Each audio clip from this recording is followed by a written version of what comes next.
प्रिय मित्रों, अखिल भारतीय साहित्य परिषद की ओडिशा शाखा ने आज का जो संवाद है बहुत ही समसामयिक विषय पर रखा है कि स्वतंत्रता के बाद तिब्बत और भारत के संबंधों की क्या स्थिति है।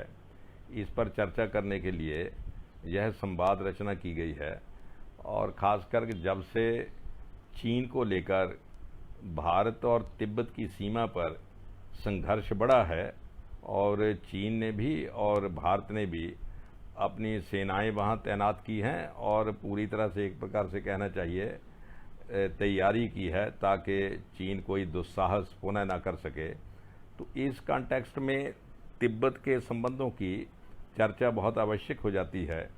उसका एक और कारण भी है, क्योंकि ये जो सीमा जिस पर हमारा चीन से विवाद चल रहा है, या इसको और ढंग से भी कहा जा सकता है, जिस सीमा रेखा को चीन विवादास्पद बता रहा है, भारत इसको विवादास्पद नहीं बता रहा।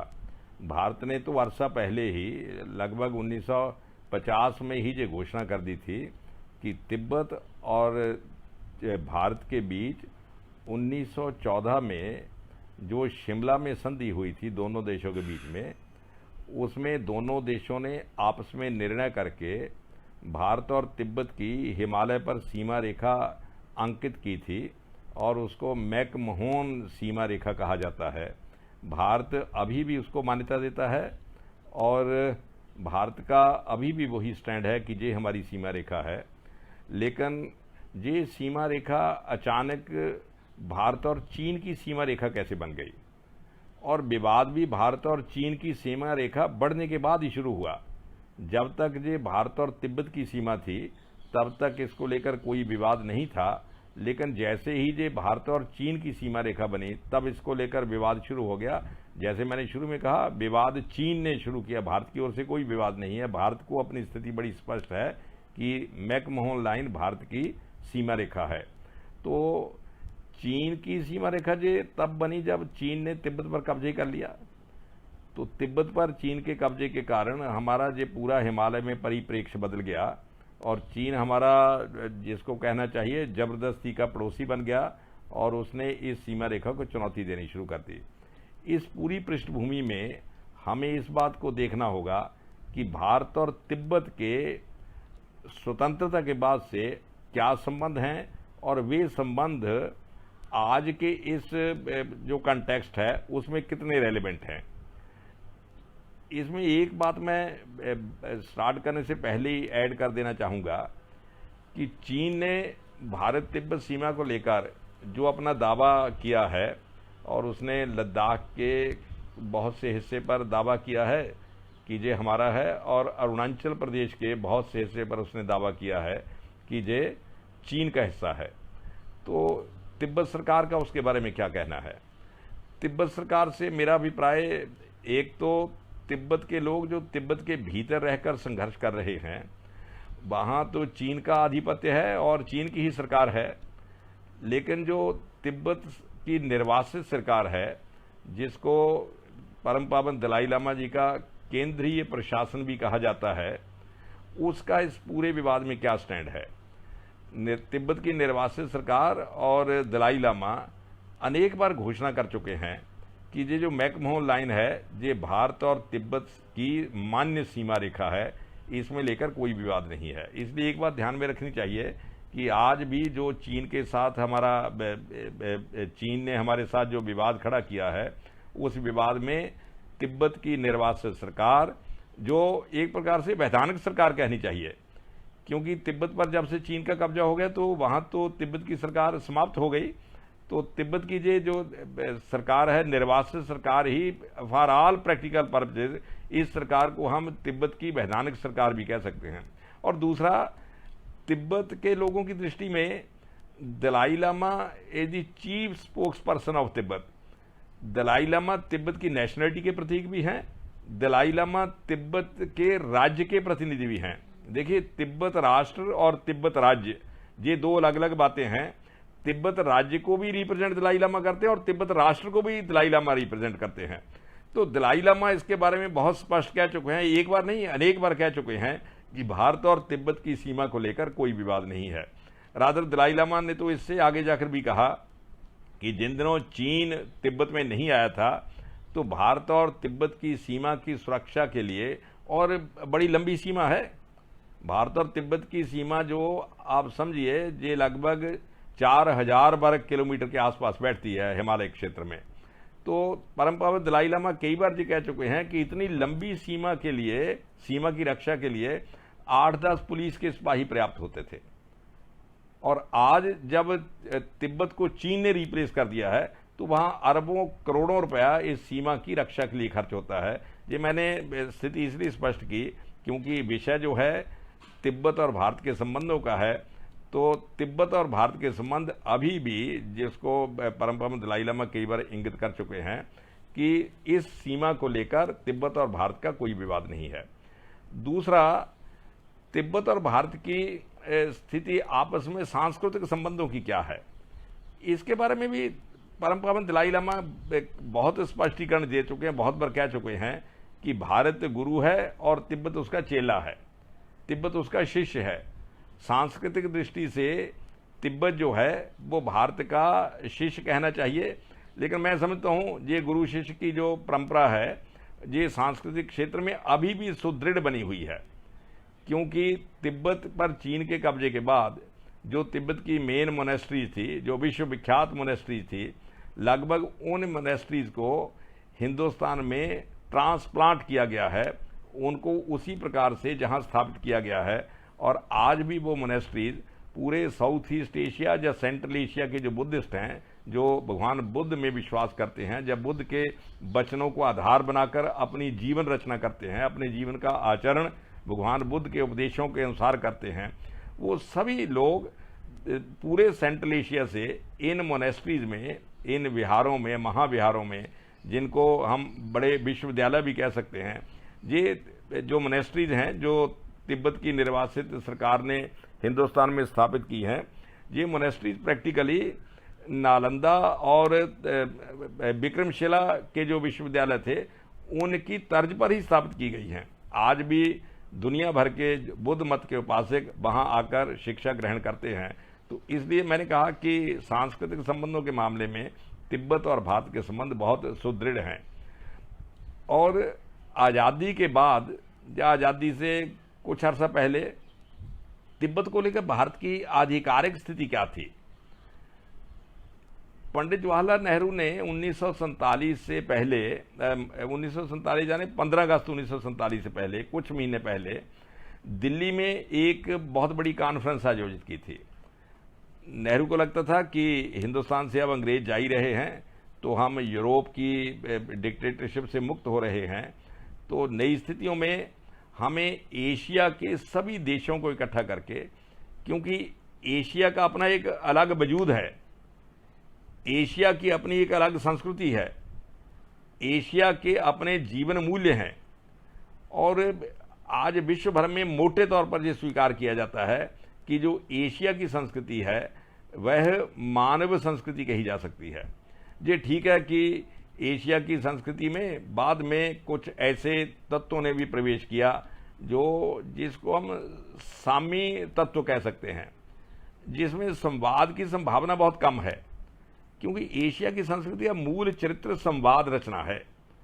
तो ऐसे बहुत से तत्वों ने बाद में प्रवेश किया जिसमें संवाद का रस जो है वो धीरे धीरे सूखने लगा, लेकिन फिर भी मैं कह सकता हूं कि जो एशिया का मूल चरित्र है वो नहीं बदला है। और उस चरित्र के कारण एशिया की जो संस्कृति है, जिसको जम्बू द्वीप की संस्कृति भी हम कह सकते हैं, ये जम्बू द्वीप की जो संस्कृति है इसमें एकता और एक रूपता कहिए, एकता मतलब भावों की एकता, मूल्यों की एकता है, ऊपर से चाहे अलग भी दिखाई देती है। तो पंडित जवाहरलाल नेहरू के मन में था कि एशिया के सभी देशों को एकत्रित करके उनकी एक बड़ी कॉन्फ्रेंस बुलाई जाए, जिसमें आगे की, क्योंकि अब हिंदुस्तान आज़ाद हो रहा था और हिंदुस्तान एशिया में बहुत बड़ा मुल्क है, जनसंख्या के लिहाज से भी, क्षेत्रफल के लिहाज से भी और सांस्कृतिक लिहाज से भी, तो इसलिए एक कॉन्फ्रेंस बुलाकर विश्व राजनीति में एशिया की क्या भूमिका हो सकती है इसके बारे में चर्चा की जाए। तो जवाहरलाल नेहरू ने उसमें एशिया के लगभग सभी देशों को निमंत्रण दिया था। उसमें तिब्बत को भी निमंत्रण दिया था और चीन को भी निमंत्रण दिया था। इसका अर्थ हुआ कि हम तिब्बत को अलग देश मानते थे और चीन को अलग देश मानते थे। ये भारत और तिब्बत के संबंधों की मैं समझता हूं, क्योंकि विषय है कि स्वतंत्रता के उपरांत या स्वतंत्रता से पूर्व भी कह सकते हैं, कुछ अर्सा पूर्व, तो हिंदुस्तान और तिब्बत के संबंधों की बॉटम लाइन ये थी, या अभी भी है, कि तिब्बत अलग देश है, चीन अलग देश है। तो दोनों देशों के प्रतिनिधि कॉन्फ्रेंस में आए और अब थोड़ा चीन ने वहां कहना शुरू किया कि ये तिब्बत के लोग जो बुलाए गए हैं, ये तो चीन के, हम आ गए चीन के प्रतिनिधि, तो तिब्बत भी उसी में आ जाता है। लेकिन पंडित जवाहरलाल नेहरू ने तिब्बत को स्वतंत्र रूप से एक देश के रूप में बुलाया था और उन्होंने वहां अपना ध्वज भी लहराया तिब्बत का। चीन का ध्वज अलग था, फहरा रहा था, तिब्बत का ध्वज अलग फहरा रहा था। चीन को इससे बड़ा कष्ट तो हुआ, संकट आया चीन पर। चीन ने तिब्बत के प्रतिनिधियों को ये भी कहा कि आप हमारे देश के प्रतिनिधि हो, तो आपका जो खर्चा है दिल्ली का वो हम उठाएंगे। लेकिन तिब्बत के प्रतिनिधियों ने स्पष्ट इनकार किया कि हम आपके देश के नहीं हैं, हम अलग देश हैं, हमें जो निमंत्रण मिला है वो अलग देश के तौर पर मिला है। तो ये मैंने एशिया रिलेशंस कॉन्फ्रेंस जो पंडित जी ने की थी उसका जिक्र करना इसलिए जरूरी समझा कि तिब्बत हमारी दृष्टि से एक स्वतंत्र देश था। प्रिय मित्रों, जिस वक्त चीन में जो सिविल वॉर चल ही रहा था, जिन दिनों हिंदुस्तान से अंग्रेज गए और उन दिनों चीन में लगभग सिविल वॉर शुरू हो गया था, चल रहा था। चीन के सिविल वॉर के बारे में मैं थोड़ी स्पष्ट करूंगा। चीन में जो सरकार थी वो चियांग काई शेक की थी और आज हिस्ट्री की टर्मिनोलॉजी में उसको कुछ लोग नेशनलिस्ट गवर्नमेंट ऑफ चाइना भी कहते हैं, कि वो चीन की राष्ट्रवादी सरकार थी, राष्ट्रीय सरकार थी। उसका ट्रांसलेशन हिंदी में राष्ट्रीय सरकार भी किया जा सकता है।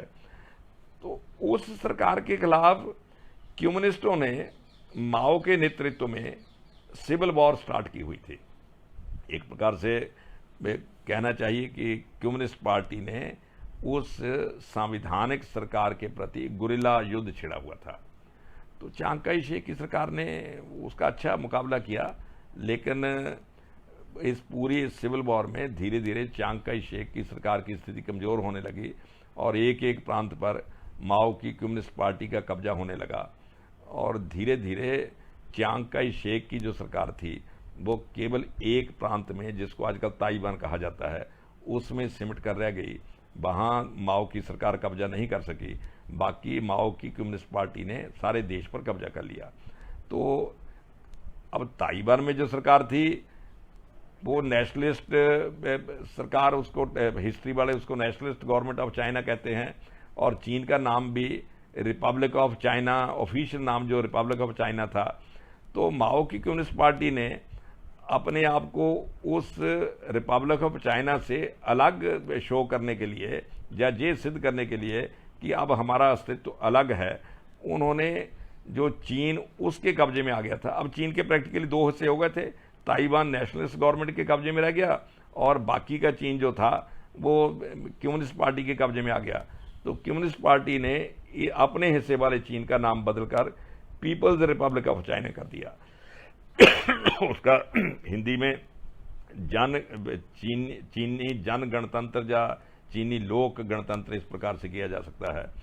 तो ये जो पीपल्स रिपब्लिक ऑफ चाइना था, इसने ये दावा किया कि तिब्बत चीन का हिस्सा है और उसने केवल दावा ही नहीं किया, उसने तिब्बत को धमकाना भी शुरू किया कि आप या तो स्वयं स्वीकार करो कि तिब्बत चीन का हिस्सा है, नहीं तो फिर हम आक्रमण करेंगे, हम ताकत के बल से लेंगे।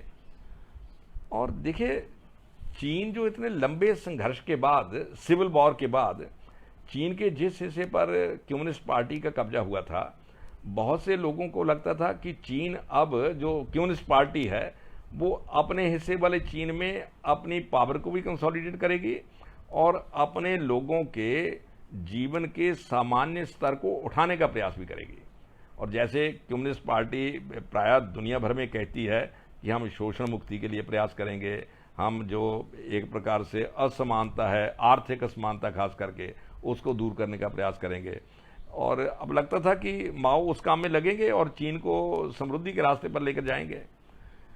लेकिन माओ ने आम चीनी को समृद्धि के रास्ते पर ले जाना है, इसको शायद प्राइमरी एजेंडा नहीं माना।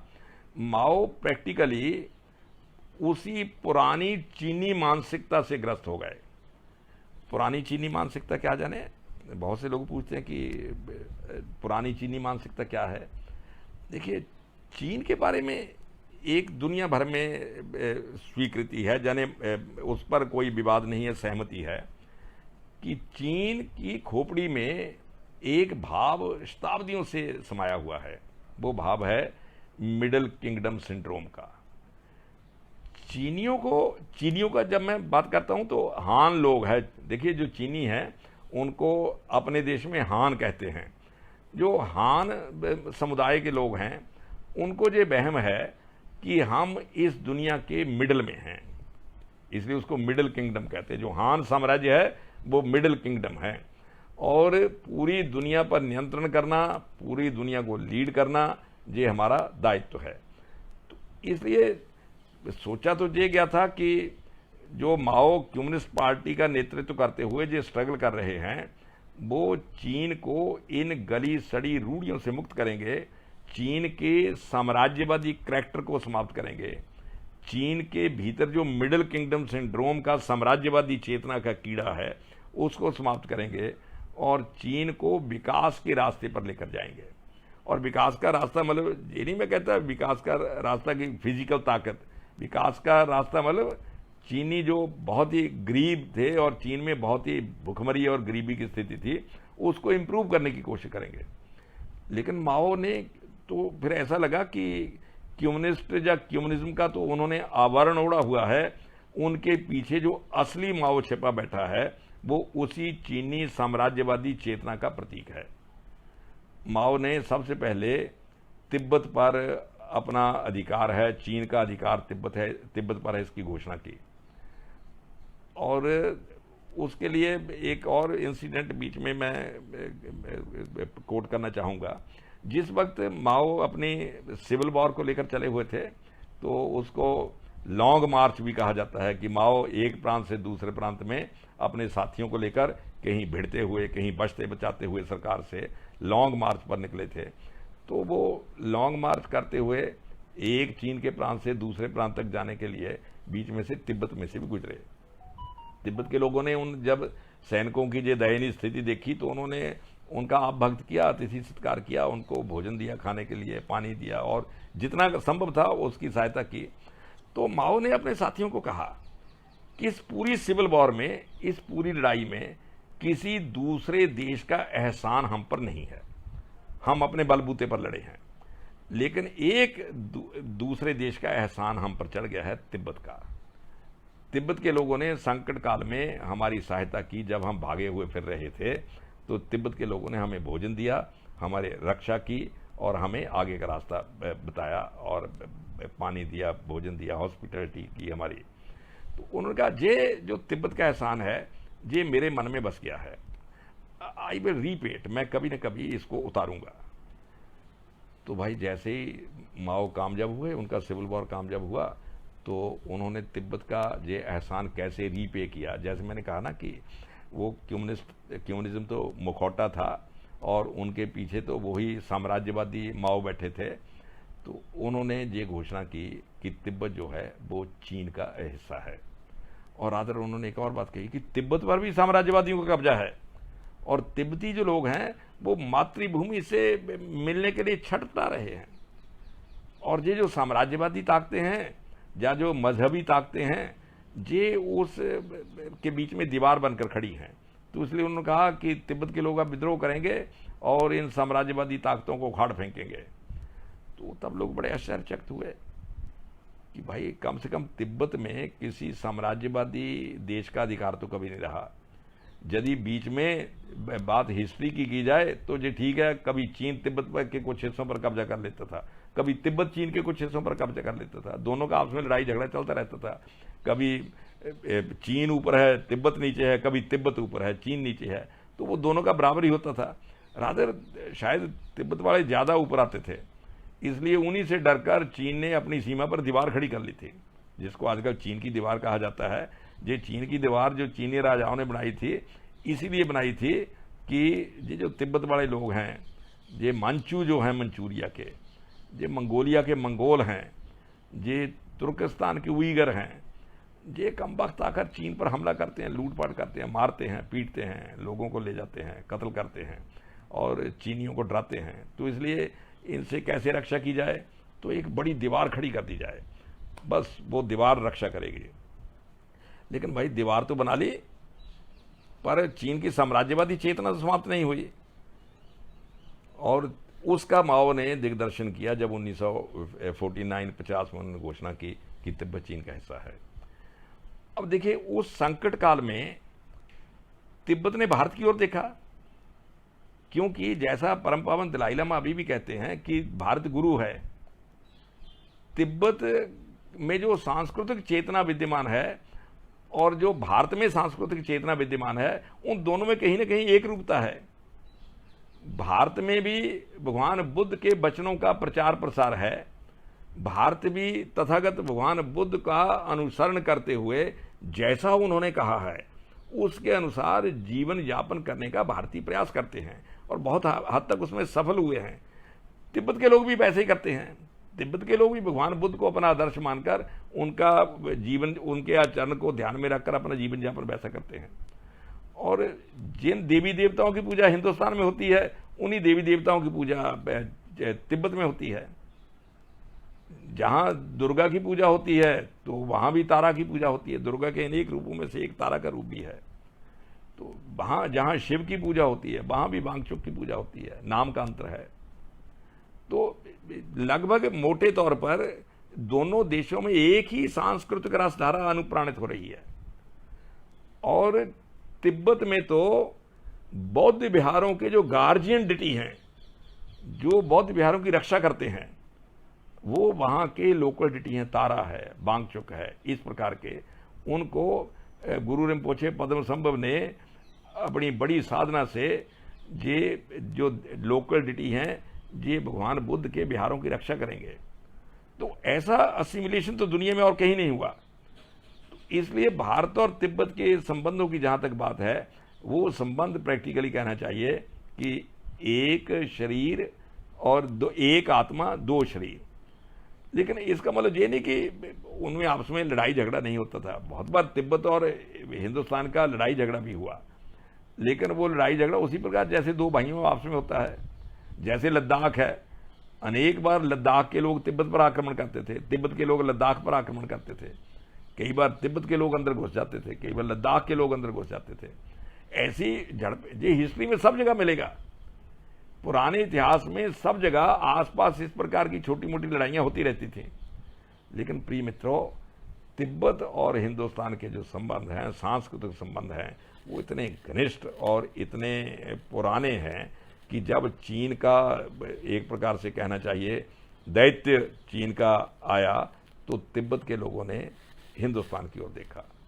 और एक देखने का और कारण भी है, जो इंडियन हिस्ट्री में नागों का इतिहास बड़ा गौरवशाली इतिहास है।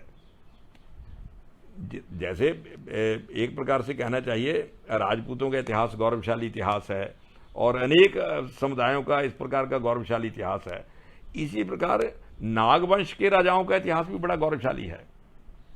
तो उन नागवंश के जो राजा थे, उनमें से एक जो सर्वश्रेष्ठ नागवंश के महापुरुष थे शेषनाग, और शेषनाग का तो निवास ही तिब्बत में है।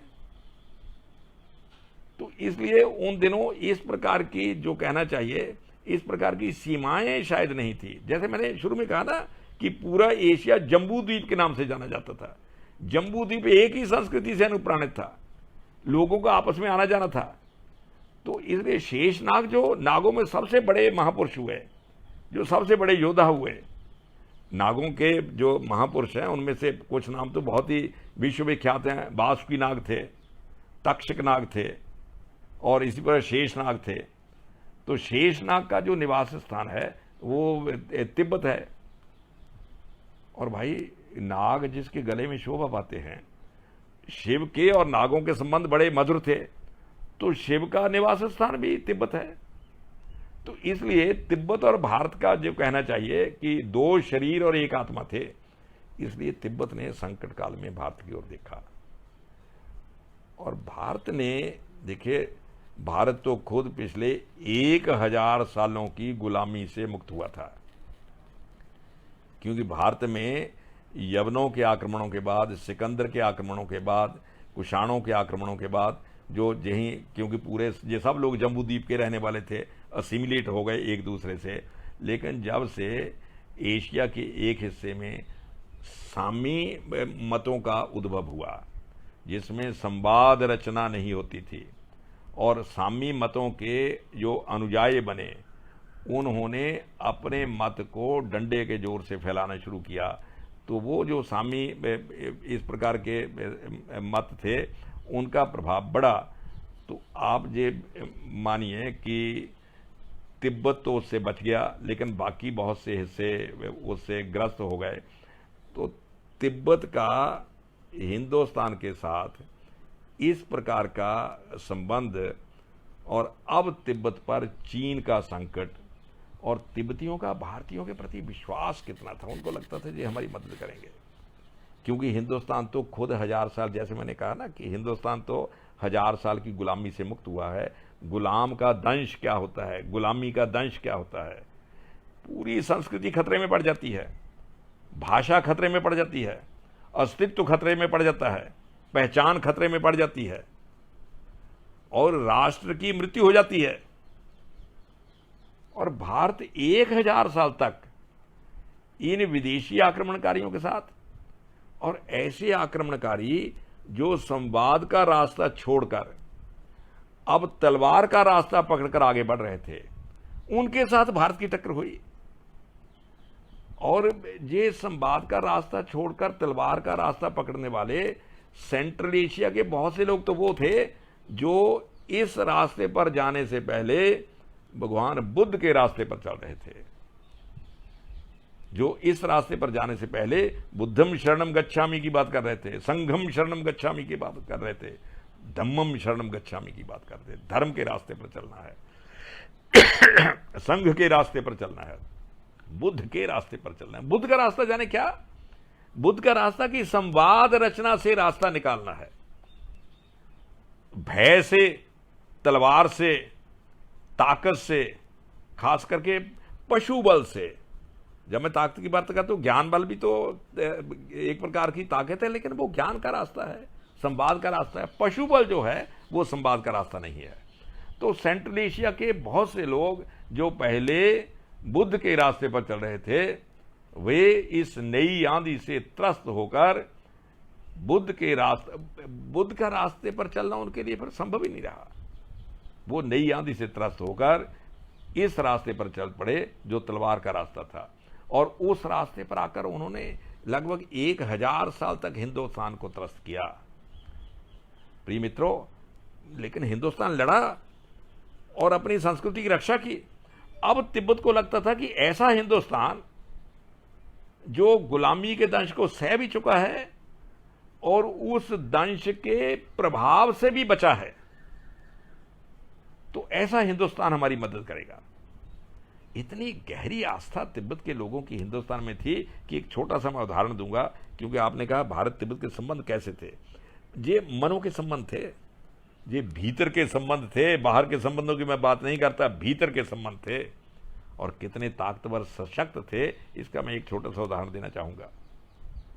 ये दावा नोरबू थे, जवाहरलाल नेहरू यूनिवर्सिटी में पढ़ाते थे, अब तो उनकी मृत्यु हो गई। उन्होंने एक अपनी किताब लिखी है, रेड स्टार ओवर तिब्बत। तो दावा नोरबू लिखते हैं कि जिन दिनों चीन की सेना तिब्बत में आई, तो लोग डरे हुए थे कि कैसे लोग होंगे, ऐसा करेंगे, वैसा करेंगे। तो दावा नोरबू लिखते हैं कि मैं उन दिनों 5वीं 6वीं में छोटी क्लास में पढ़ता था, तो मोनेस्ट्री में पढ़ते होंगे जो तिब्बत की उस वक्त की व्यवस्था थी।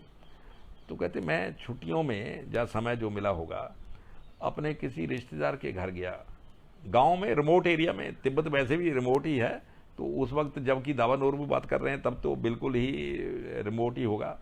तो कहते मैं अपने गांव में गया और रिश्तेदार के पास किसी गांव में गया, तो गांव में घूमते हुए एक दुकान पर कहते मैंने एक कैलेंडर देखा, तो उस पर एक बड़ा चित्र छपा हुआ था। तो कहते मैंने दुकानदार से पूछा जिज्ञासावश, जैसे बच्चों के मन में जिज्ञासा होती है कि ये किसका फोटो है। दुकानदार ने क्या कहा, उसको नाम नहीं पता था किसका फोटो है। तो तिब्बत के बहुत से लोग इधर से अपने सिक्किम से होते हुए दार्जिलिंग तक जाते हैं व्यापार करने के लिए। तिब्बती बेसिकली बॉर्न ट्रेडर्स हैं, तिब्बतियों के बारे में कहा जाता, दे आर बॉर्न ट्रेडर्स, तो व्यापार ज़्यादा करते हैं। वो दार्जिलिंग से सामान लाकर फिर अपने गांव में बेचते हैं, इधर का सामान उधर लेकर जाते हैं। तो कोई व्यापारी गया होगा और दार्जिलिंग से सामान लाने, तो वहाँ कैलेंडर होगा पंडित जवाहरलाल नेहरू का, जो प्रधानमंत्री थे, वो कैलेंडर भी साथ ले आया, उसने अपनी दुकान पर लगा दिया। अब उसको इतना लंबा नाम तो नहीं याद था कि पंडित जवाहरलाल नेहरू, लेकिन ये पता था कि हिंदुस्तान का राजा है। उसने बच्चे को क्या कहा, दावा नोरबू को, उसने कहा मुझे नाम तो नहीं पता, लेकिन ये हिंदुस्तान का राजा है। जब चीन हमें मारेगा तो ये हिंदुस्तान का राजा हमारी रक्षा करेगा। अब भाई आप देखिए, एक रिमोट गांव में अनपढ़ दुकानदार, ना उसको विश्व राजनीति का पता है, ना उसको यूएनओ का पता है, ना किसी और का पता है, वो केवल दो देशों के नाम जानते हैं, एक चीन एक हिंदुस्तान, इस और चीन, इस और हिंदुस्तान। और ये भी उसको पता है कि चीन हमें तंग करेगा। ये तिब्बत का मनोविज्ञान है, तिब्बत के मनोविज्ञान में घुसा हुआ है कि चीन तंग करेगा, चीन राक्षस है। तिब्बत के साहित्य में, जब आम बोलचाल में जब तिब्बत के लोग भारत का नाम लेते, केवल भारत नहीं कहते, आर्य भारत, सफेद भारत, अच्छा भारत, श्रेष्ठ भारत, एडजेक्टिव साथ जरूर लगाते बोलचाल में। और चीन का जब नाम लेते हैं तब भी एडजेक्टिव लगाते हैं, लेकिन नेगेटिव, काला भारत, काला चीन, दुष्ट चीन। तो ये तिब्बती, आम तिब्बती के मन की स्थिति है। वो दुकानदार कह रहा कि जब संकट आएगा तो हिंदुस्तान का राजा हमारी मदद करेगा। ये मैंने उदाहरण इसलिए दिया कि आप लोगों ने ये कहा ना कि भारत और तिब्बत के संबंध कैसे थे, ऐसे संबंध थे। और प्रिय मित्रों, जब चीन ने सचमुच तिब्बत को तंग किया, तिब्बत पर हमला किया और उसको मारा, तो तिब्बत के लोग भागकर हिंदुस्तान के राजा के पास आए और भारत के राजा ने तिब्बत का साथ नहीं दिया। ये भारत तिब्बत संबंधों का दूसरा सिरा है। पहला सिरा भारतीयों और तिब्बतियों के भीतरी संबंधों का है, दूसरा सिरा तिब्बत सरकार और भारत सरकार का उस वक्त के संबंधों का सिरा है। लेकिन जब मैं तिब्बत सरकार की बात करता हूं, तो तिब्बत सरकार जो थी वो तिब्बती लोगों की मानसिकता को ही प्रकट कर रही थी, क्योंकि जितना तिब्बत के लोगों को विश्वास था कि भारत का राजा हमारी मदद करेगा, उतना ही तिब्बत की सरकार को विश्वास था कि संकट आएगा तो भारत का राजा हमारी मदद करेगा। प्रिय मित्रों, लेकिन हिंदुस्तान के लोगों ने तो तिब्बत की मदद की। हिंदुस्तान के लोग इस पूरी लड़ाई में तिब्बतियों के साथ थे, लेकिन उस वक्त की हिंदुस्तान की सरकार, तिब्बत का जब राजा, तिब्बत की जब सरकार उनके पास आई, तो हिंदुस्तान के राजा ने उनकी सहायता करने से इनकार कर दिया। लेकिन एक व्यक्ति था, उसने चेतावनी दी, उसने उस वक्त भी चेतावनी दी। उसने कहा ये प्रश्न तिब्बत का नहीं है, ये प्रश्न हिंदुस्तान के अस्तित्व का, हिंदुस्तान की सुरक्षा का, हिंदुस्तान की सॉवरेंटी का, प्रभुसत्ता का है। ये केवल तिब्बत का प्रश्न नहीं है। वो सरदार पटेल थे। पटेल ने नेहरू को चिट्ठी लिखी, उन्होंने कहा मुझे लगता है चीन तिब्बत पर गड़बड़ कर रहा है और भविष्य में हमला भी कर देगा और चीन तिब्बत को हड़प लेगा। लेकिन आगे जो उन्होंने लिखा बड़ा महत्वपूर्ण है। उन्होंने कहा चीन हमारी सीमा पर आ जाएगा और चीन की जो तिब्बत और भारत की सीमा है, तिब्बत दुनिया की छत कहलाता है, चीन छत पर आकर बैठ जाएगा, हम नीचे होंगे, भारत की सुरक्षा खतरे में पड़ जाएगी। केवल सीमा की सुरक्षा नहीं, पटेल तो उससे भी आगे गए। उन्होंने कहा जो हिमालय के ऊपरी क्षेत्रों में लोग रहते हैं, लद्दाख से लेकर अरुणाचल प्रदेश तक, उनकी शक्ल थोड़ी बहुत मैदानी इलाकों से कम मिलती है। चीन उसका लाभ उठाकर पूरे क्षेत्र पर दावा ठोक देगा। और नेहरू को उन्होंने सावधान किया कि अभी से इस पर विचार करो और इसका प्रतिकार कैसे करना है, उसके रास्ते निकाले जाएं।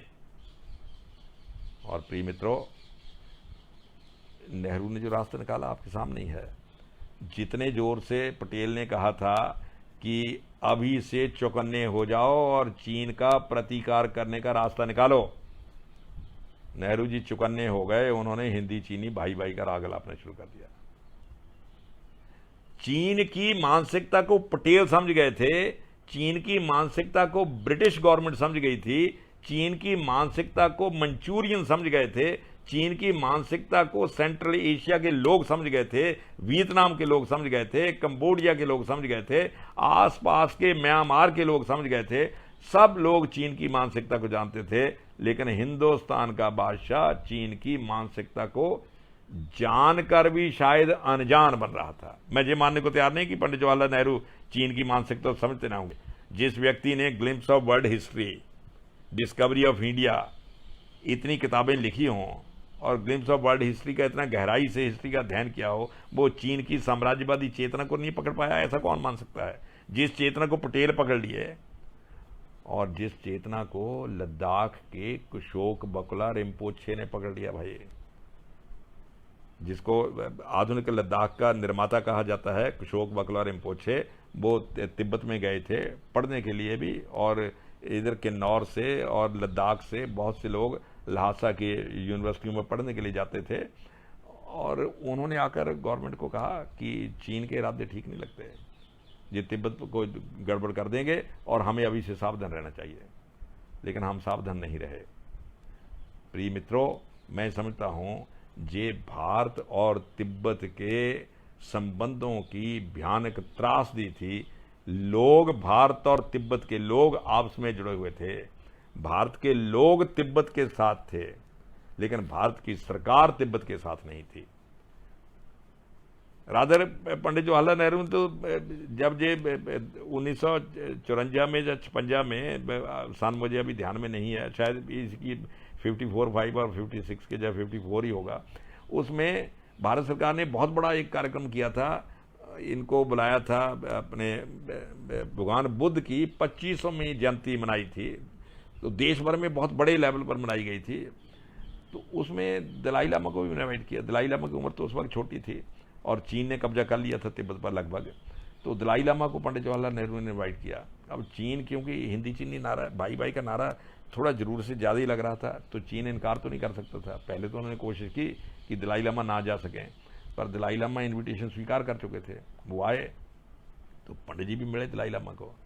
दलाई लामा ने इसका जिक्र भी अपनी किताब में कहीं किया हुआ है, माई लैंड माई पीपल, उनकी जो आत्मकथा है उसमें उन्होंने प्रत्यक्ष अप्रत्यक्ष जिक्र भी किया हुआ है। तो दलाई लामा जी ने भी पंडित जी को वही बात कही जो पटेल कहते थे, जो कुशोक बकुला रिम्पोछे कहते थे। दलाई लामा ने कहा, चीन हमारे देश पर कब्जा कर लेगा, भारत भी खतरे में पड़ जाएगा, और मैं चाहता हूं कि आप मुझे शरण दें ताकि तिब्बत चीन का मुकाबला कर सके। लेकिन पंडित जी ने दलाई लामा को क्या कहा? Now you should learn to live with Chinese. तो भाई चाइनीज के साथ तो तिब्बत रह ही रहा हजारों सालों से, क्योंकि तिब्बत की और चीन की सीमा लगती है। अमदो और खम्ब, तिब्बत के 3 प्रांत हैं, एक अमदो है, एक खम्ब है, खम्ब जिसको रहने वाले लोगों को खम्पा कहा जाता है, एक उत्सांग है। उत्सांग का एरिया इंडिया के साथ लगता है और अमदो और खम्ब का एरिया चीन के साथ लगता है। बहुत बड़ा तिब्बत है, बहुत विशाल क्षेत्र है। पूरे पश्चिमी यूरोप का जितना क्षेत्रफल उतना तिब्बत का क्षेत्रफल है। एक सिरा चीन के साथ, दूसरा सिरा हिंदुस्तान के साथ।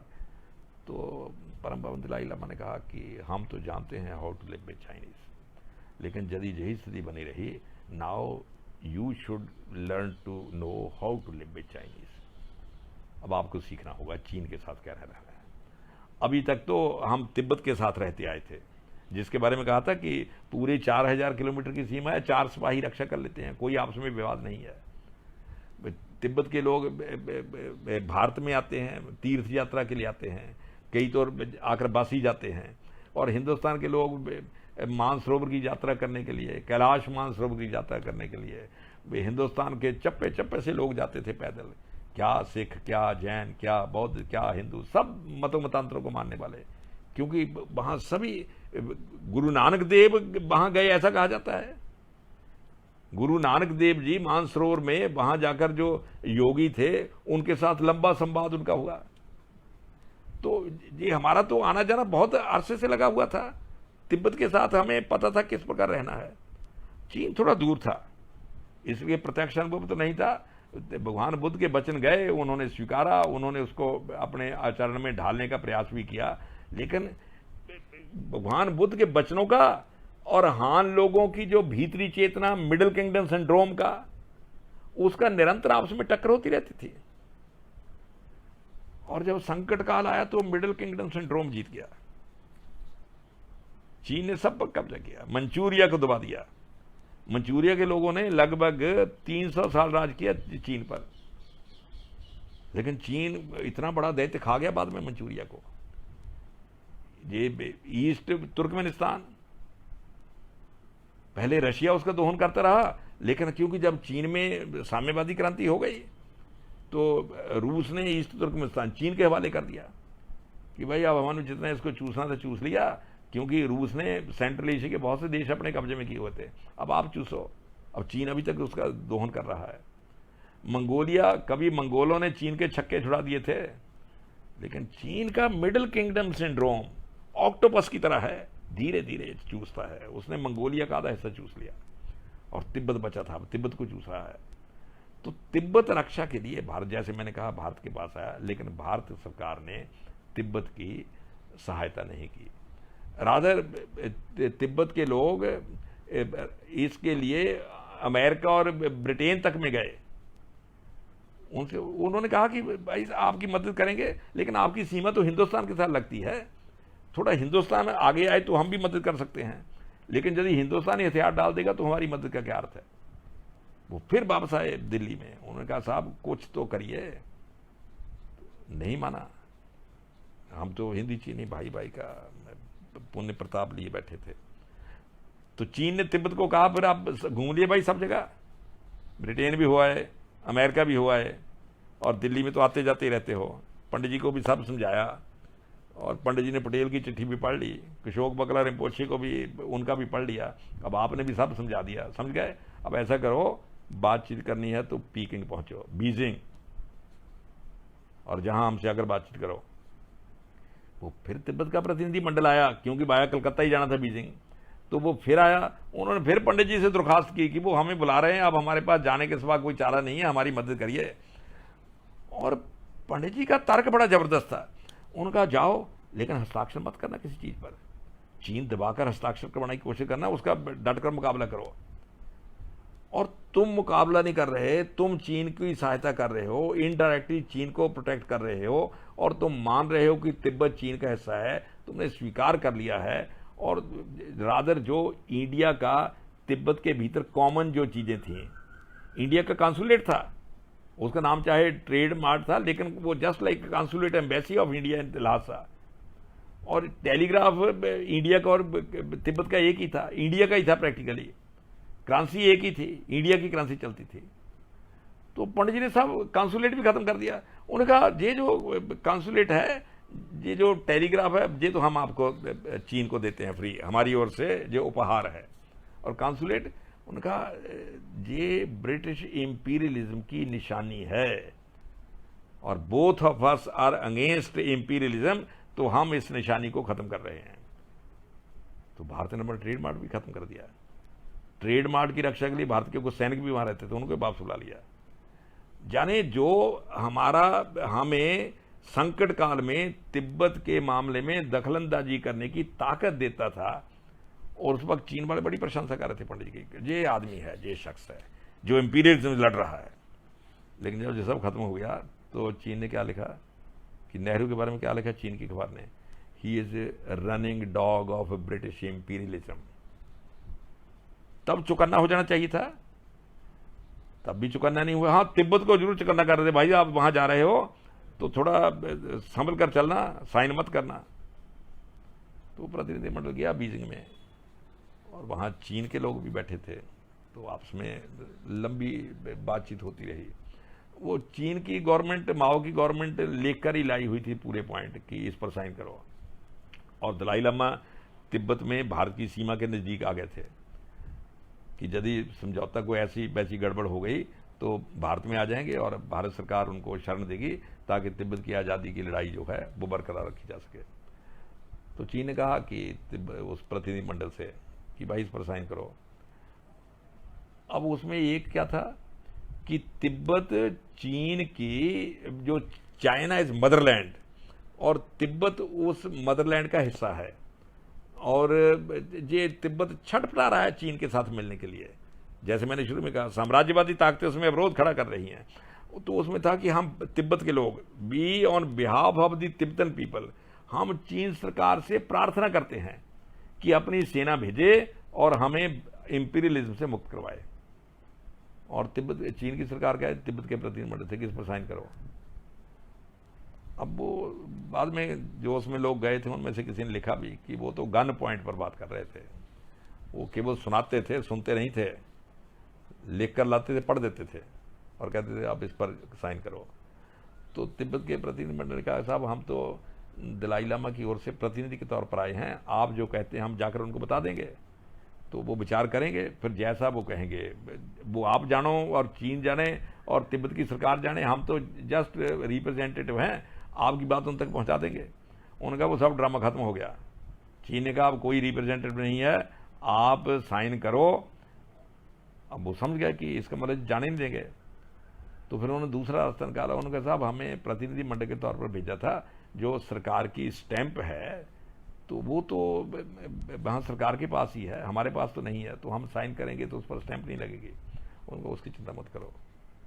चीन गवर्नमेंट ने सब स्टैंपें खुद ही बढ़वा ली, साइन करवाए, और उस पर 17 जो वो 17 सूत्रीय समझौता था, उसका एक सूत्र मैंने आपको बताया, बाकी भी इसी प्रकार के थे कि हम इनवाइट कर रहे हैं और वी आर सो हैप्पी कि अब चीन ने हमारी प्रार्थना स्वीकार कर ली, जो मुक्तिदाता है, तो उस पर साइन करवाए।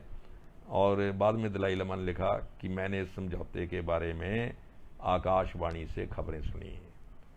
तो दलाई लामा ने प्रयास किया कि अब भारत अब भी शरण दे ताकि इस, लेकिन इंडिया रिफ्यूज, तो उनको फिर लहासा जाना पड़ा। प्रिय मित्रों, मैं ये सारी जो कथा है इसलिए सुना रहा हूँ कि तिब्बत और भारत के जो हार्दिक संबंध थे, भावात्मक संबंध थे, और उस वक्त की सरकार ने उस भावना का सम्मान न करते हुए जो रास्ता चला, तिब्बत को चीन का हिस्सा स्वीकार किया, आज उसके दुष्परिणाम हम भुगत रहे हैं।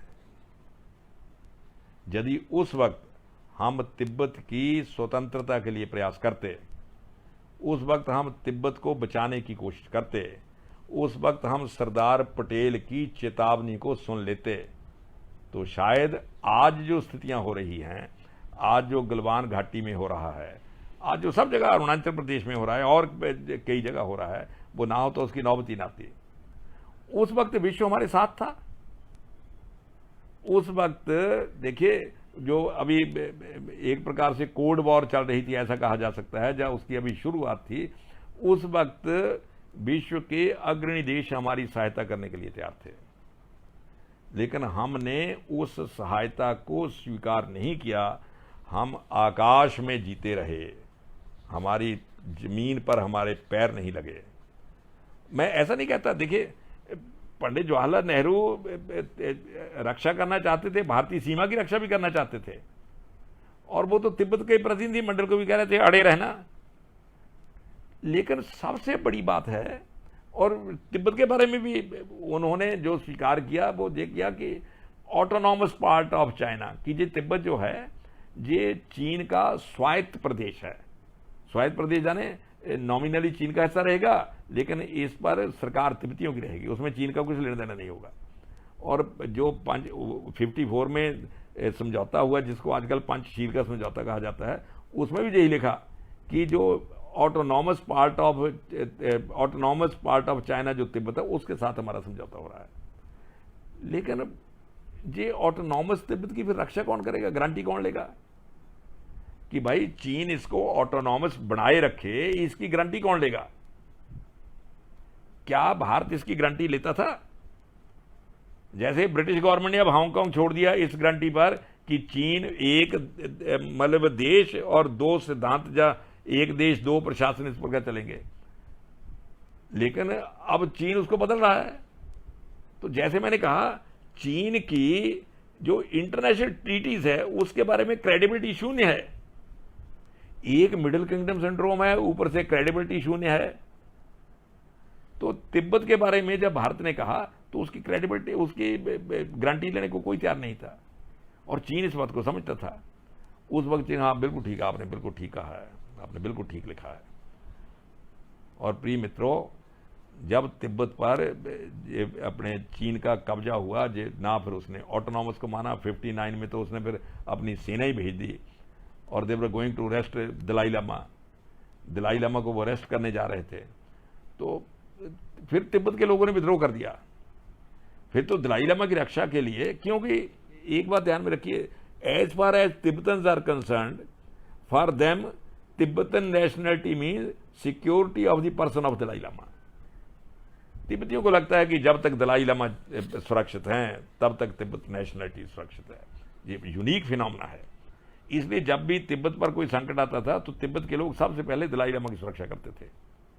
जब यांग हसबैंड ने ल्हासा पर आक्रमण कर दिया था तो तिब्बत के लोगों ने मुकाबला तो यांग हसबैंड की सेना का नहीं कर सकते थे, लेकिन उन्होंने तुरंत 13वें दलाई लामा को मंगोलिया भेज दिया था कि चलिए भाई, अब आप ल्हासा पहुंच जाओ, कर लो क्या करना है, करवा लो जो संधियां करवानी है, करवा लो जो साइन करवाने हैं। जब तक दलाई लामा सुरक्षित हैं तब तक तिब्बत नेशन सुरक्षित है।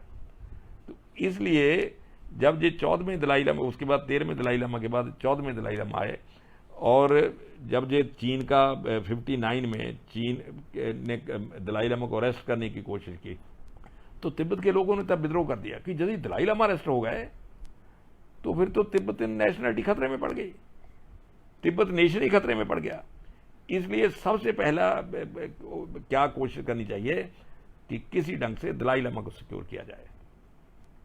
ये मित्रों, उस वक्त तिब्बत के ये जो आमदो और खम क्षेत्र के लोग थे, ये आमदो और खम क्षेत्र के तिब्बती थोड़े लड़ने भिड़ने वाले माने जाते हैं और दबंग किस्म के लोग हैं। इन्होंने दलाई लामा जी को कहा कि आप चलिए, हम रास्ते पर आपकी रक्षा करेंगे। तो खम और आमदो योद्धा साथ साथ चले और परम पावन दलाई लामा वहां से ल्हासा से चलकर और हिंदुस्तान में पहुंचे। बहुत से लोग कहते हैं कि आखिर पंडित जी ने फिर शरण दी दलाई लामा को।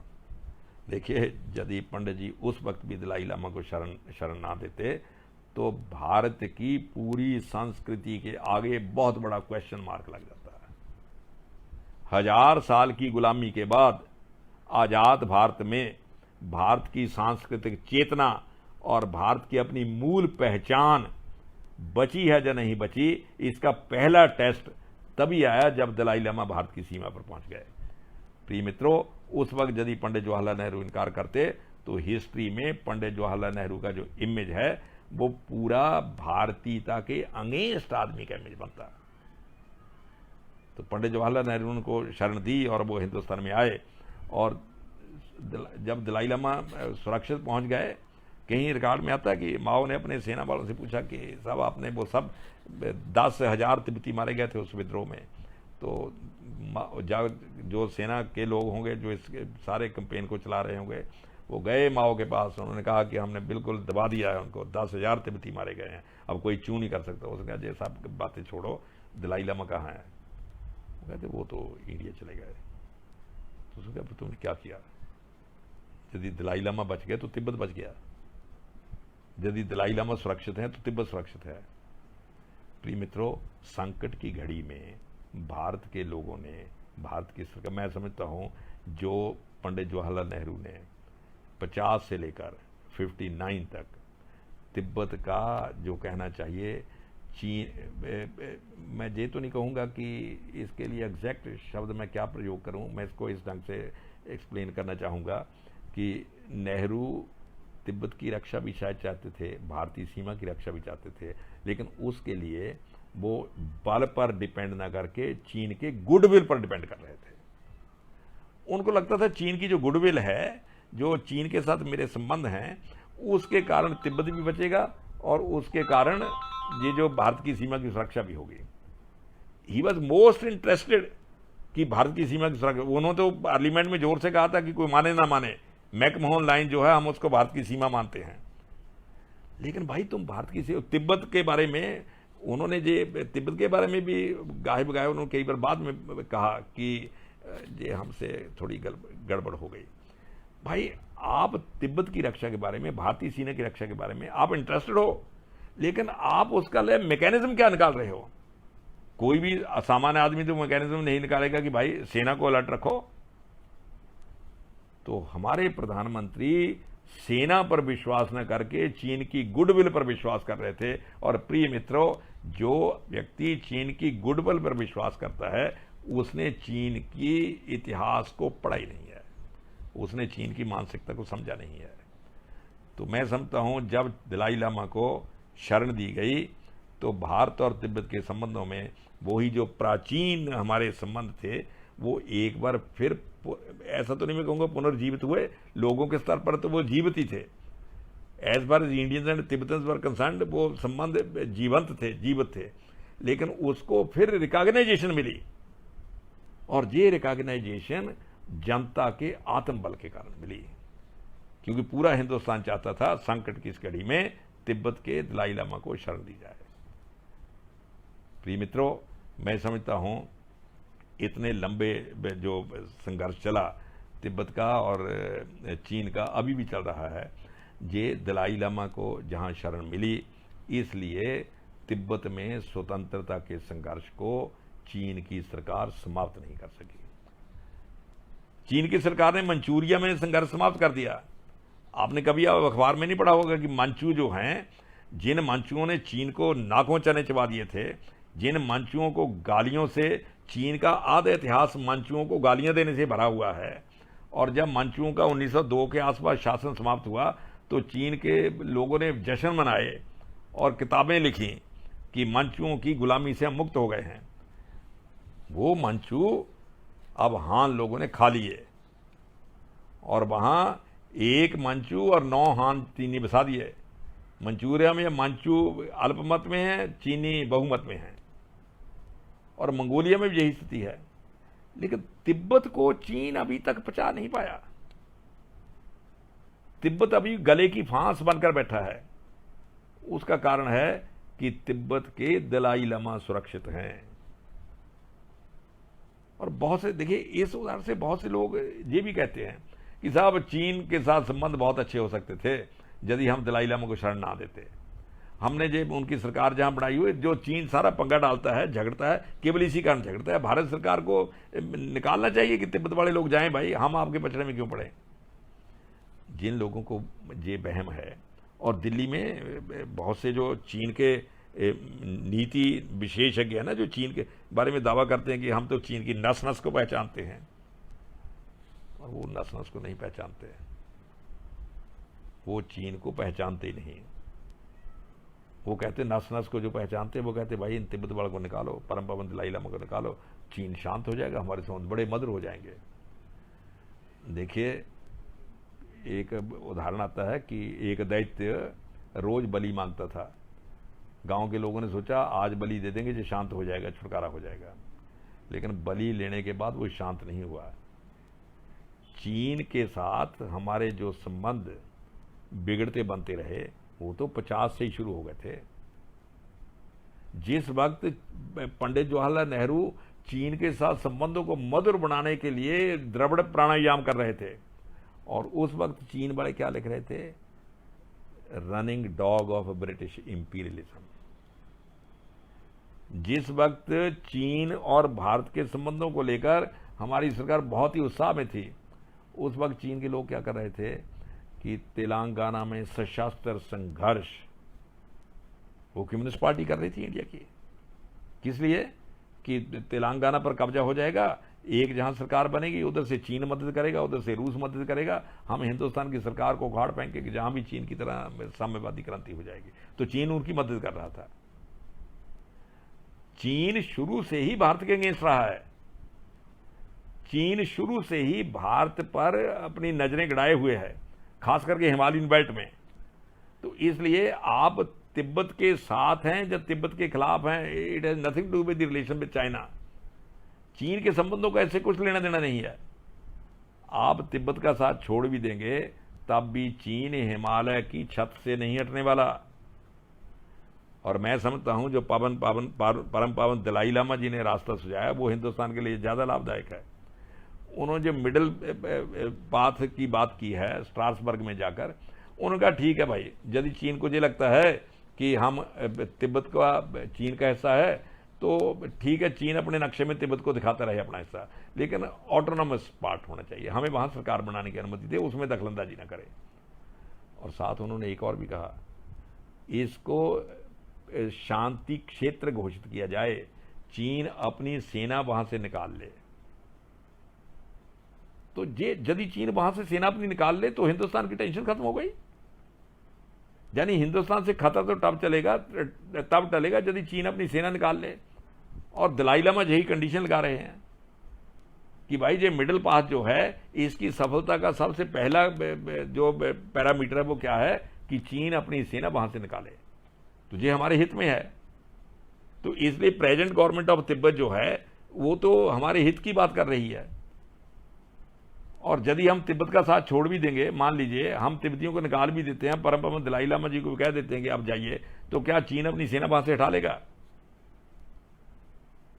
इस बात भाई अभी भी चीन जो कर रहा है, चीन ये बातचीत करके कि हम सेना वापस हटा रहे हैं और 20 घंटे या 24 घंटे नहीं बीतते और चीन पूरी तैयारी के साथ, जो भारतीय सैनिक वहां जो केवल देखने के लिए गए थे कि भाई साहब सेना हटाई या नहीं हटाई, उन पर आक्रमण करता है।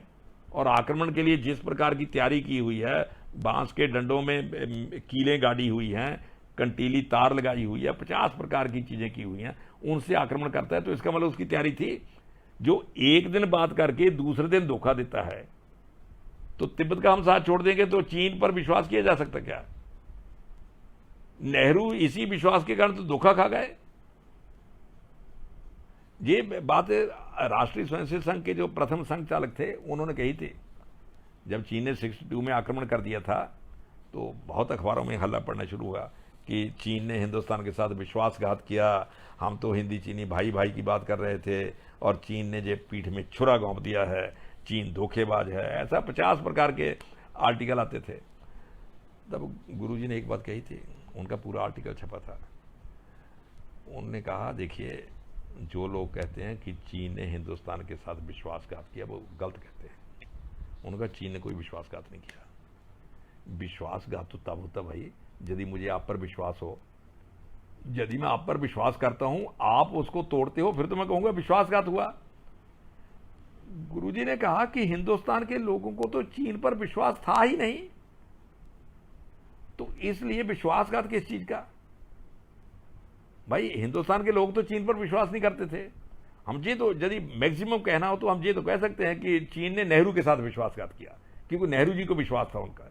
लेकिन हिंदुस्तान के लोगों को चीन पर कभी विश्वास नहीं था, क्योंकि चीन ने तो 50-55 के आसपास ही कैलाश मानसरोवर की यात्रा पर जा रहे साधुओं को पकड़ना शुरू कर दिया था।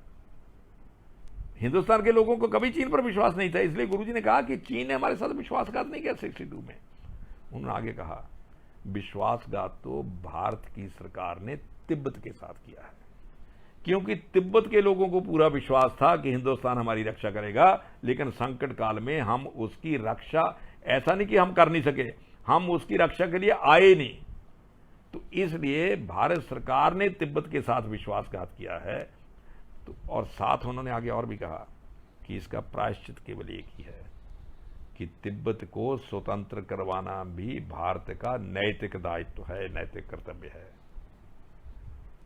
प्रिय मित्रों, एक बात और ध्यान में रखिए, यदि हम तिब्बत का साथ छोड़ते हैं, सदियों हजारों सालों से जो सांस्कृतिक संबंध हैं उनकी अवहेलना करते हुए तिब्बत का साथ छोड़ते हैं, पूरे दक्षिण पूर्व एशिया से भारत पर विश्वास उठ जाएगा। आप यकीन मानिए, जब अंग्रेज जहां से गए थे, चीन के साथ जितने चीन के पड़ोसी देश हैं, ये साउथ ईस्ट एशिया में और आसपास जितने पड़ोसी देश हैं, वो सब चीन से डरे हुए हैं, वो सब चीन से त्रस्त रहते हैं। चीन वहां घुसपैठ करता रहता है, धक्का मुक्की करता रहता है, डराता रहता है। लेकिन जब अंग्रेज जहां से गए तो इन सब देशों में एक नई चेतना आ गई। उन्होंने कहा अब भारत आजाद हो गया है, अब चीन से डरने की जरूरत नहीं है, अब भारत हमारे साथ खड़ा होगा। और उनका क्लेम भी था भाई कि खड़े होना चाहिए, क्योंकि जैसे मैंने शुरू में कहा कि ये पूरा एशिया जम्बू द्वीप कहलाता है, तो साउथ ईस्ट एशिया का कल्चर तो और भारत का कल्चर एक ही बात है। तो उन्होंने कहा geographically we are different countries but as far as culture is concern we are one unit, और इस कल्चर का कहीं ना कहीं स्रोत हिंदुस्तान है। तो अब हम पर संकट आएगा तो नेचुरली हिंदुस्तान हमारी रक्षा करेगा। लेकिन भाई जब सेंट्रल एशिया के एक देश पर, तिब्बत पर संकट आया, जिसके साथ हमारे इतने गहरे कल्चरल संबंध थे कि हम भाई भाई हैं, तो इंडिया ने तिब्बत का साथ नहीं दिया। उससे दक्षिण पूर्व एशिया में ये विश्वास बैठ गया जब कि हिंदुस्तान किसी का साथ नहीं दे सकता। हिंदुस्तान इस बात का भी ध्यान नहीं रखता कि हम कल्चर की दृष्टि से एक इकाई हैं। तो वो डर के मारे कुछ तो चीन के आगे घुटने टेक गए और कुछ अमेरिका की शरण में चले गए। अब जब स्थितियां बदली हैं, अब पिछले कुछ सालों से चीन के प्रति भारत की नीति बदली है। अब चीन के, देखिए चीन के असली स्वभाव को भारत के लोग तो पहले से जानते थे। ये जो विदेश मंत्रालय में बैठे हुए अधिकारी हैं, उनमें से भी शायद कुछ जान गए हैं। अदरवाइज तो भाई जहां पनिक्कर जैसे लोग थे जो हिंदुस्तान के प्रतिनिधि थे चीन में, राजदूत थे, जिसके बारे में पटेल ने कहा था मुझे समझ नहीं आता ये पनिक्कर हिंदुस्तान का राजदूत है या चीन का हिंदुस्तान में राजदूत है। He was always advocating the interest of China, और जब उसने चाइना की सभी डिमांड्स लगभग भारत सरकार से पूरी करवा दी तो उसने क्या लिखा कि अब मेरा मन शांत है, मैंने सब कन्फ्लिक्ट सुलझा दिए हैं। कन्फ्लिक्ट सुलझाने का उसका तरीका वही था कि जो चीन मांगे उसको दे दो और उसको शांत करो। तो उनका अब सब, मैंने उसका सब कुछ शांत कर दिया है। उसका पूरे दक्षिण पूर्व एशिया में बहुत बुरा, भारत का इमेज बहुत डैमेज हुआ। अब स्थिति बदली है। अब फिर एक प्रकार से पूरा दक्षिण पूर्व एशिया तो क्या, दूर के जो देश भी हैं उनको लगता है कि चीनी दैत्य जो फिर इंपीरियलिज्म के कारण आगे बढ़ रहा है। अभी नरेंद्र मोदी जी ने कहा ना कि विस्तारवाद का युग समाप्त हो गया है। ये भाई विस्तारवाद का क्या अर्थ है? वही चाइना का मिडिल किंगडम सिंड्रोम।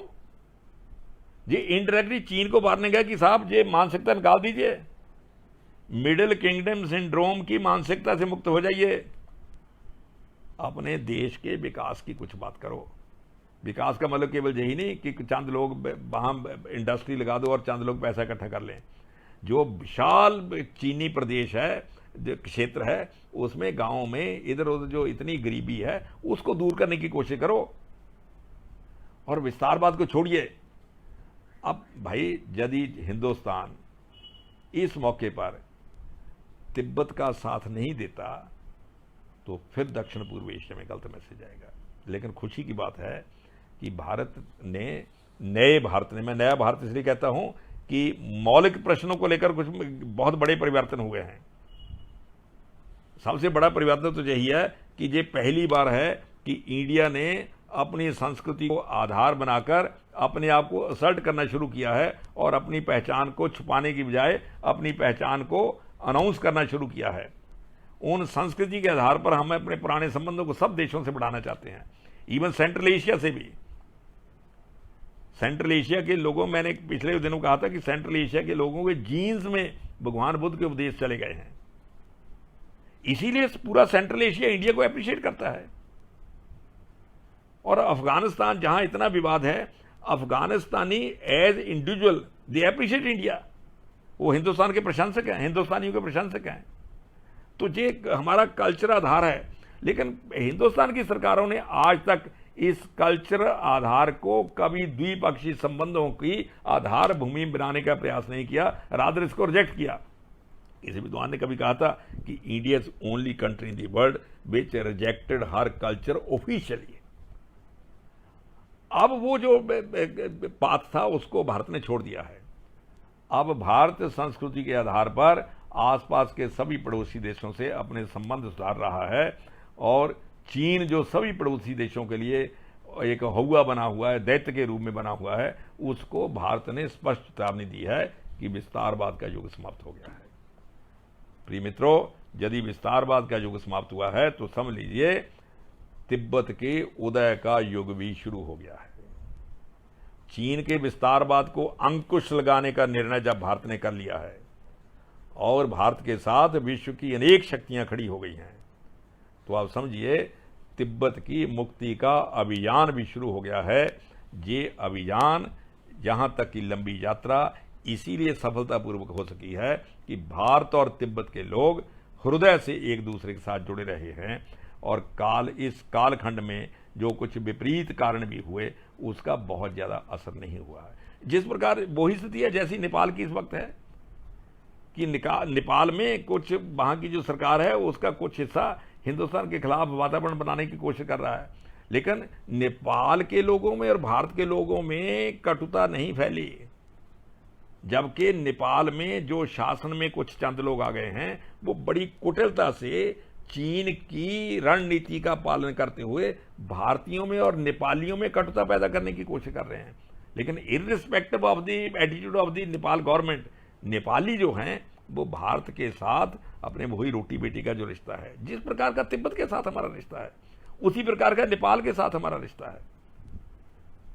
तो जो स्थिति नेपाल की है वही स्थिति तिब्बत की है। मैं स्थिति राजनीतिक स्थिति की बात नहीं कर रहा, मैन टू मैन। तो जैसे भारतीय और नेपाली भाई भाई हैं उसी प्रकार भारतीय और तिब्बती भाई भाई हैं। ये हमारे संबंधों की बॉटम लाइन है। और मैं समझता हूं प्रिय मित्रों, जो देश में स्थितियां बदली हैं और हिंदुस्तान ने पहली बार अपने आत्मबल को जागृत करते हुए, अपनी पहचान को ना छुपाते हुए, उस पर गौरव करते हुए विश्व की राजनीति में, विश्व की संस्कृति में अपना स्थान बढ़ाने का प्रयास किया है और उसमें हमें सफलता मिलेगी और तिब्बत की मुक्ति का रास्ता भी इसी में से निकलेगा। आपने एक बहुत अच्छे विषय पर संवाद रखा, मैं आपका बहुत धन्यवादी हूं, आभारी हूं। जय भारत।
भाई कुछ प्रश्न इस पर आ रहे हैं, तो वैसे तो अब कितने आए होंगे मुझे बहुत ज़्यादा पता नहीं है। इसमें कुछ टाइप होकर प्रश्न आ रहे हैं।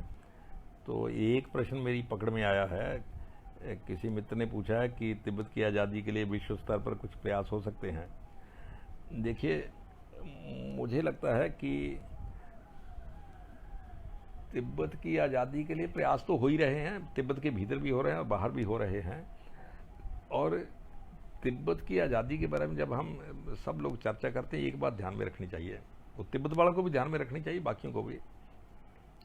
अभी जे लगभग 50 में तिब्बत पर चीन का गलबा हुआ है, कब्जा हुआ है। अब 2020 है तो लगभग 70 साल हो गए हैं। तो कई बार हमें लगता है कि 70 साल बहुत, इतना साल हो गया, चीन इतना ताकतवर है और तिब्बत तो अब छूटेगा नहीं, गिद्ध के शिकंजे में फंस गया है और ऐसा। हम जब संघर्ष की बात करते हैं तो शायद आदमी अपनी एज को आधार बनाकर बात करता है। आदमी की मैक्सिमम एज 80-90 साल हो सकती है। तो यदि मान लीजिए कोई 15-20 साल से संघर्ष करना शुरू करता है, मैं तिब्बती की बात करूंगा, अपने देश की आज़ादी के लिए, अब मान लीजिए वो उसकी उम्र 70 साल हो गई है, 75 साल हो गई है, तो फिर अब उसको भी लगता है अब बचे हुए भी 5, 7, 10 साल ही हैं। उसका इतना लंबा संघर्ष किया, कुछ लगता नहीं, अब तो कुछ नहीं होगा। तो एक बात ध्यान में रखिए, आदमी की उम्र 80 साल होती है, राष्ट्रों या देशों की उम्र हजारों साल होती है। तो इसलिए हजारों साल की उम्र में 70-80 साल क्या अहमियत रखते हैं। हिंदुस्तान तो 1000 साल तक गुलाम रहा भाई।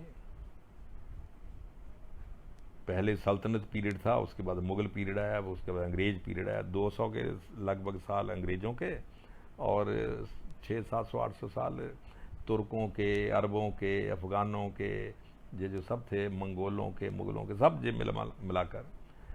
तो 1000 साल के संघर्ष के बाद हिंदुस्तान आज़ाद हुआ। तो तिब्बत की आज़ादी का संघर्ष तो चले हुए अभी 70 साल बड़ी मुश्किल से हुए हैं। मैं ये नहीं कहता कि बड़ा लंबा समय लगेगा, आशा करनी चाहिए जल्दी हो जाए, क्योंकि विश्व राजनीति में स्थितियां कब पलटा खाती हैं, कैसे खाती हैं, कुछ पता नहीं चलता। जब द्वितीय विश्व युद्ध खत्म हुआ तो अनेक देश ही नए बन गए, पुराने देश गायब हो गए और अभी भी बन बिगड़ रहे हैं। तो इसलिए विश्व राजनीति में क्या घटनाक्रम होता है, जे रूस टूट गया भाई, रूस टूट गया तो 5-7-8 देश आज़ाद हो गए अपने आप ही। अब चीन में भी स्थितियां कुछ बताते हैं कि गड़बड़ी हो रही है। एक गड़बड़ तो बहुत ही स्पष्ट है, चीन ने जो पॉलिटिकल सिस्टम वो कम्युनिज्म रखा हुआ है और जो इकोनॉमिक सिस्टम वो पूंजीवाद कर दिया है। अब लोगों के पास पैसा आएगा, वहाँ भी धन्ना सेठ खड़े हो जाएंगे। एक बात ध्यान में रखना, जब किसी के पास पैसा आता है तो जब थोड़ा ज़्यादा आता है फिर प्रश्न पैदा होता है आप पैसे का क्या करें।